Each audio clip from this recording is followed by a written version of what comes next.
Batata frita é mais benéfica que a batata cozida?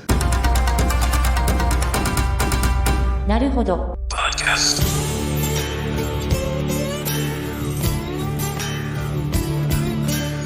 Bem-vindo ao Naruhodo, o podcast para quem tem fome de aprender. Eu sou Ken Fujioka. Eu sou Altair de Souza. E hoje é dia de quê? Desapontando estudos.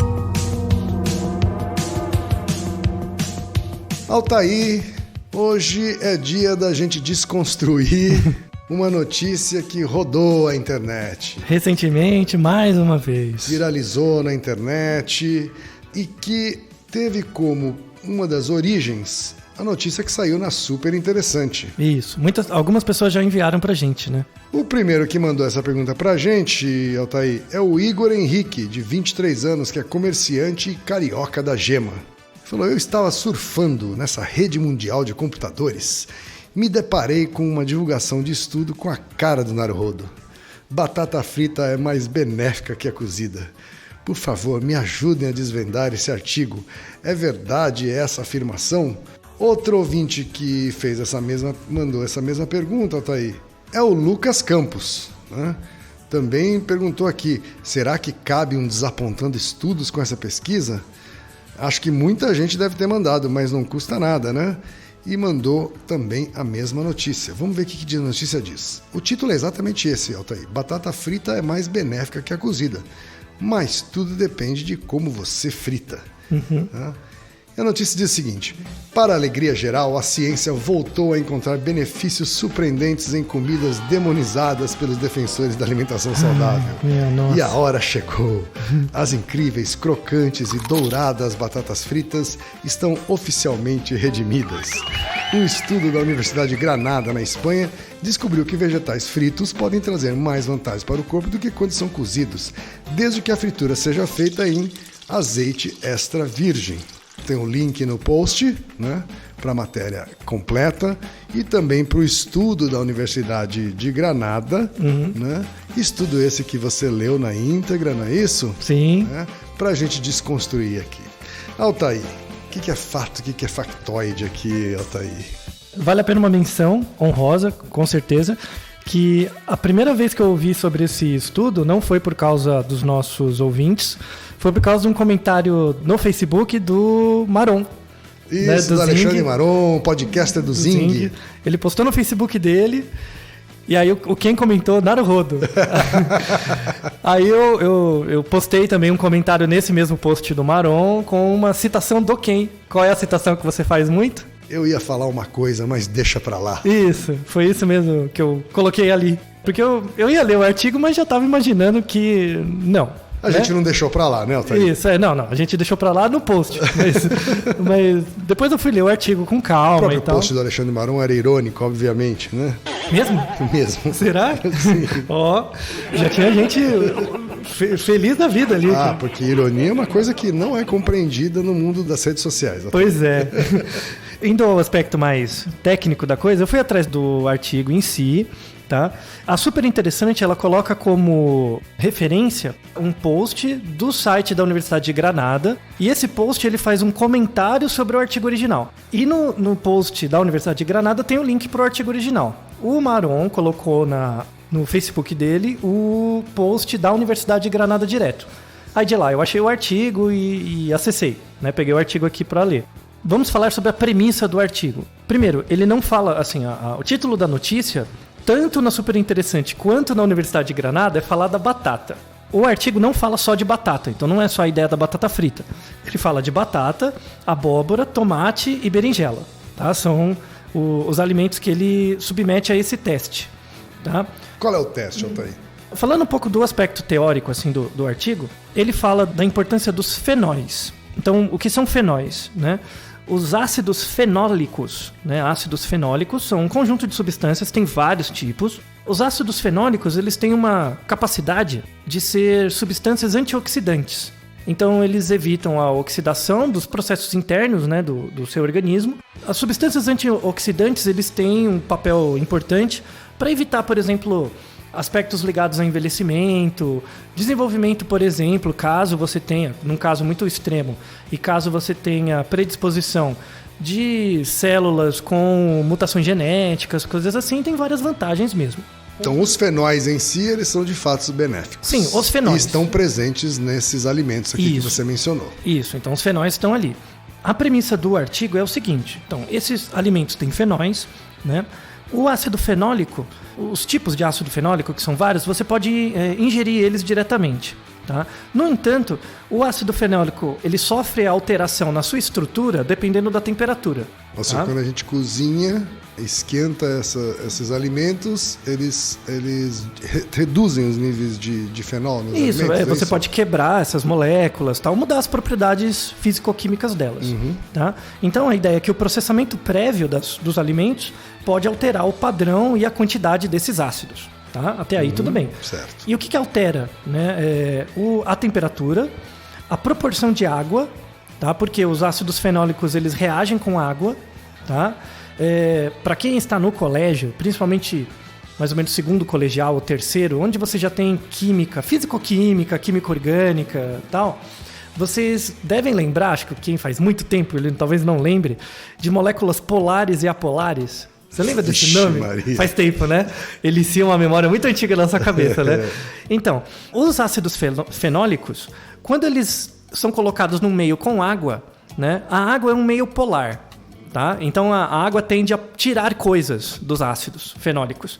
E aí oxida os ácidos fenólicos, eles perdem um pouco da propriedade, tá? Quando eu coloco... propriedade antioxidante. Isso. Então, os ácidos em ambiente polar, eles perdem coisas, tá? Em ambientes apolares, como o óleo, né, o ácido não perde. Tá. Perde menos. Então, a premissa do artigo é que se eu colocar esses ácidos num ambiente com óleo, eles perdem menos a sua propriedade. No entanto, você tem também uma outra... Não é só a questão do polar ou apolar, é a temperatura. Tá? Num cozimento padrão, quando você pega uma berinjela e cozinha, a temperatura da água varia mais ou menos entre 80 e 100 graus, né? A fase da fervura ali. Tá? Quando você coloca no óleo, já aumenta para 180 graus no mínimo, né? Para o óleo ou seja, muito mais temperatura. A temperatura é mais alta. Isso pode comprometer tanto a qualidade do óleo, né? E dependendo do alimento, pode comprometer também a estrutura do alimento, né? Mesmo não comprometendo a quantidade de ácido fenólico, pode aumentar, por exemplo, a quantidade de gordura insaturada do alimento e tal. Faz diferença ser no azeite extra virgem, como ele menciona aqui? Sim, então, isso é importante. O óleo faz diferença sim, tá?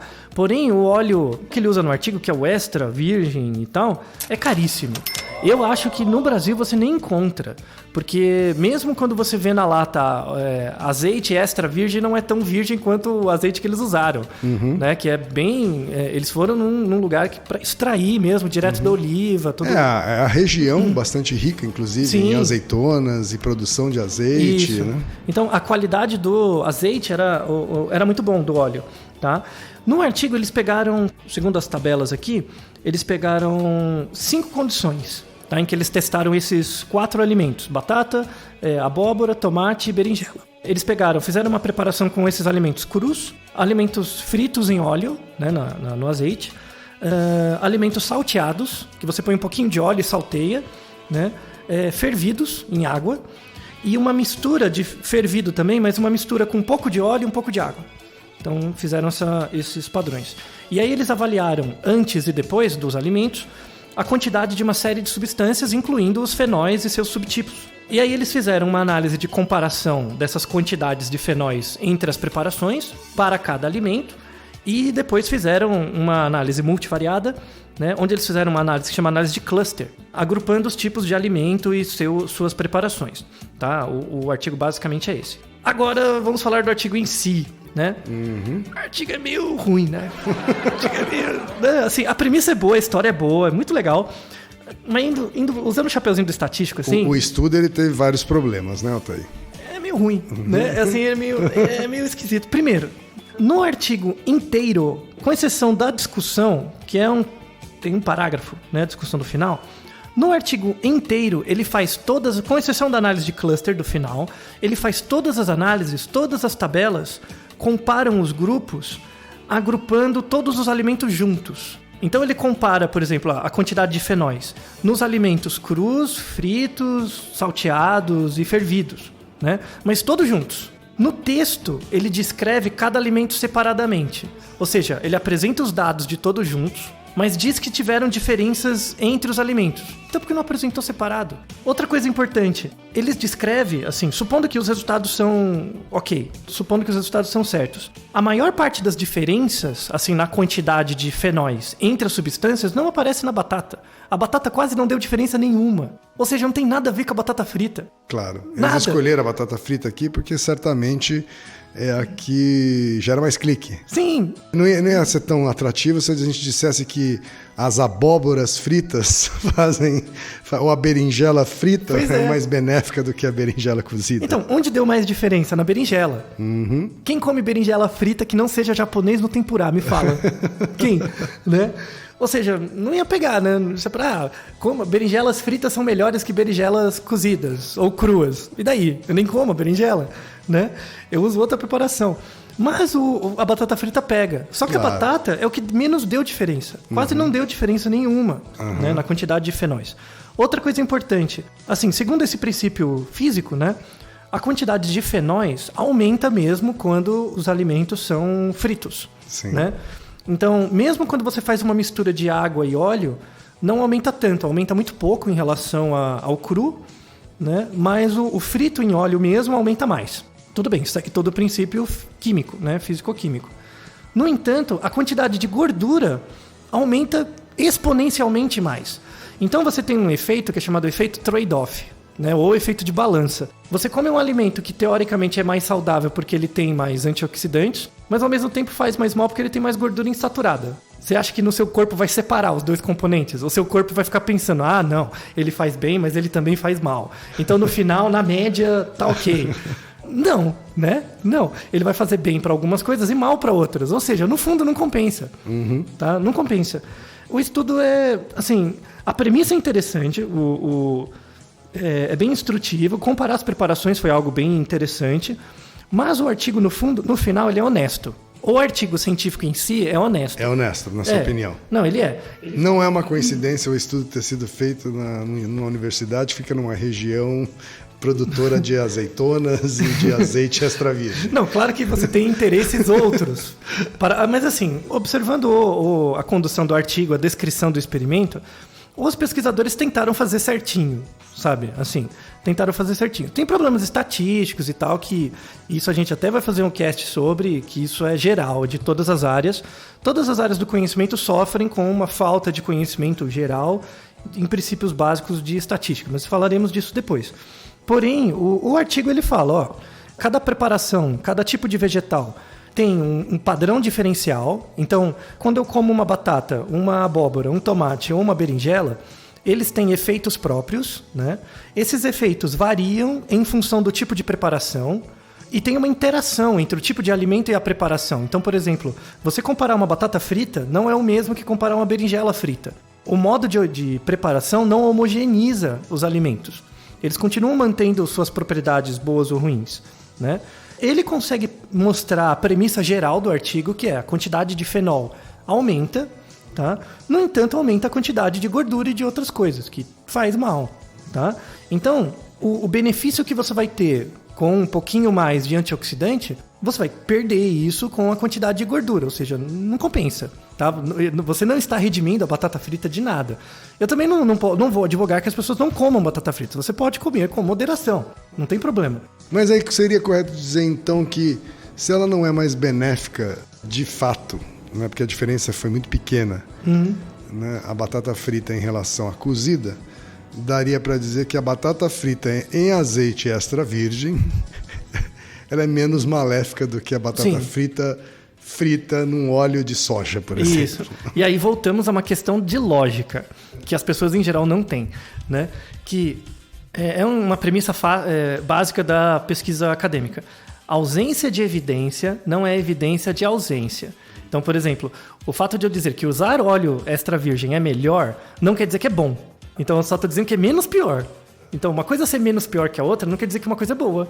Só que as pessoas entendem isso automaticamente. Até porque no caso da batata frita a gente quer entender isso. Isso, a gente gosta da batata frita, tá? Então, de novo, não é pra você não consuma com moderação, não enche a barriga só disso. E aí, só para fechar, vale a pena citar um pedacinho final desse artigo. Que ele de novo, o artigo eu considerei honesto. Ele comenta assim: métodos de cozimento hidrotermal, né, utilizando água fervente e tal, podem ser recomendados quando o alimento é consumido junto com a água. Então, por exemplo, vai fazer uma sopa, né, onde você tem você vai consumir a água onde foi fervido o alimento com o alimento. Porque a quantidade de antioxidante que você encontra na água em si pode compensar as deficiências do alimento cru. Então ele coloca como recomendação final assim: o alimento frito aumenta a quantidade de antioxidante? Aumenta um pouco. Mas o malefício do fato das gorduras insaturadas e tal, não compensa muito. Como sempre, compensa você comer o alimento cru ou cozido, né? Se você for cozinhar o alimento, às vezes você fazer uma sopinha de vegetais, consuma a água junto, porque a água também contém um pouco dos fenóis. Apesar de caldo, né? Do caldo. Apesar de não ter tanto quanto o alimento frito, ele tem um pouquinho mais. Então é uma recomendação final que o artigo deixa. E, de novo, o artigo é honesto. A questão, de novo, é a divulgação científica dele. É ruim, mas é honesto. É isso. É ruim, mas é ok. Muito pior é a divulgação. Exato. Eu acho que, piadas à parte, né? Mesmo super interessante também, ela coloca uma pontinha de sarcasmo toda vez que faz essa divulgação científica. A gente quis gravar esse episódio para fazer o contraponto. Claro. Né? Para as pessoas não saírem aí espalhando a todos os ventos aí que a batata frita agora faz bem para a saúde, né? Embora eu seja um fã inveterado de batata frita. Sim, todos somos. Mas, de novo, moderação é a chave do sucesso. Naruhodo, ilustríssimo ouvinte. E lembre-se, aqui no Naruhodo quem faz a pauta é você. Você discorda do que ouviu, tem alguma pergunta, quer compartilhar alguma curiosidade ou lançar algum desafio? Escreva pra gente. podcast@naruhodo.com.br. Repetindo, Altair. podcast@naruhodo.com.br. Então até o próximo Naruhodo. Tchau. Domo arigatou. Naruhodo. Esse podcast é apresentado por b9.com.br.